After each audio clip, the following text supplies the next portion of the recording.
Hello, I'm going to show you the basic stances of Tai Chi and Qigong. The first basic stance is called the parallel stance. So as the name suggests, the feet are parallel. And if the feet are together, this stance is called Wu Chi. And sometimes you'll come across this at the beginning and end of Tai Chi sequences. If the feet are shoulder width apart, it may also be called the shoulder width stance. The naming in Tai Chi and Qigong is very simplistic and descriptive. It makes it easier to remember the positions and the moves. The next basic stance is called a bow step. So if you're familiar with the yoga pose Warrior One, it's pretty much the same leg alignment, except for this is Warrior One and this is a bow step. So it's a much shorter stance. Front leg is bent, and for the most part you want to make sure that the knee doesn't extend beyond the big toe. Keep the knee roughly above the foot. So giving a front view, you'll see that the feet are hip width apart. You should see a channel or a gap in between the legs. So if that gap wasn't there, the heels will be more in alignment. It'll feel a little bit like you're walking on a tightrope, and it'll be harder to keep your balance. You want to make sure that the heels are hip width apart. Back foot is turned out about 45 degrees. With the front foot, you want to make sure that the knee isn't caving in or splaying outwards. The knee should always point in the same direction as the foot. Next up is a back stance. So with this one, the back foot is turned out about 45 degrees. Front foot, the heel is touching down, toes are lifted. So about 90% of the weight is on your back leg, and the front leg is more like a kickstand, just supporting you. So giving you a side view. And your back stance could be up high, or it could be down lower, sliding the heel out further. This will be more difficult. Back to the front view.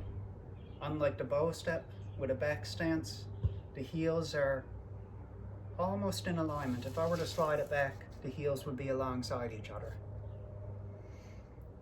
And another thing to note is that in some styles of Tai Chi, both of the feet will be pointed in the same direction. A similar stance to the back stance is called a cat stance. So see if you could spot the difference here.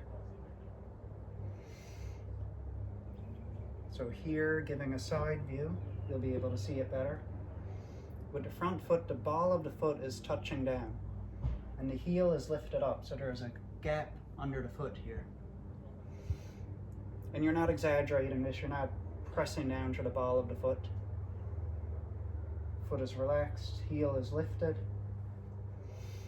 So it's like you're about to step onto a pond that's covered in ice, and you want to test if the ice is going to be able to support you, so you're tapping your foot down, putting maybe 20% of your weight in the front leg, and about 80% is on the back leg.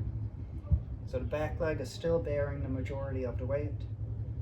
Foot is turned out 45 degrees, or in some styles, back foot would also be pointed in the same direction as the front foot. Another basic stance is called the crane stance. So with this one again, back foot turned out 45 degrees or pointed forwards. The other leg's going to be lifted up.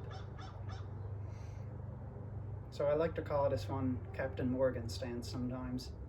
It's the same sort of posture, like you're stepping your foot on a barrel of beer. With this lifted leg, starting off, you could have the leg a little bit lower, make it a little bit easier, or you could bring the knee up higher. Turning to the side, give you a different view. With the lifted leg, the foot is relaxed, so you're not actively pointing the foot down or flexing it back. Just keep the foot relaxed and hanging. With the standing leg, keep a little bend in the leg. You don't want to lock it out. as that's going to make it more difficult to balance. You want to sink down into the standing leg and let the earth support you here, feeling rooted and grounded in this crane stance. In a horse stance, the feet are going to be a little bit wider than shoulder width at the minimum. The feet are turned out about 30 degrees and the legs are bent. So it's important when bending the legs here that the knees go out in the same direction as the feet. They're not caving in or splaying outwards. So it's very much like you're sitting on a horse. Hence the name of the position, horse stance. Now this is a high horse stance. You could also take a medium horse stance, bringing the feet wider apart, or a low horse stance, where the thighs will come roughly parallel with the ground. So this is much more challenging. And if you've watched One Piece, you may recognize this position. It's the stance that Luffy takes when he goes into Gear 2. So that's Qigong. That's where that comes from. The last basic stance is optional. It's called a nail stance. So with the standing leg, that's going to be bearing most of your weight. The foot is turned out 45 degrees, or it could be pointed forwards, depending on the style of Tai Chi. And the other leg comes onto the ball of the foot. So the foot is angled down like a nail. So you could be on the ball of the foot, or you could come up onto the toes. And that'll challenge your balance a little bit more. And I said this stance is optional. That's because like during a Tai Chi sequence, you could take this stance to help find your balance as you go from one movement to the next. Otherwise, you could keep the foot lifted as you zigzag in and out from one move to the next.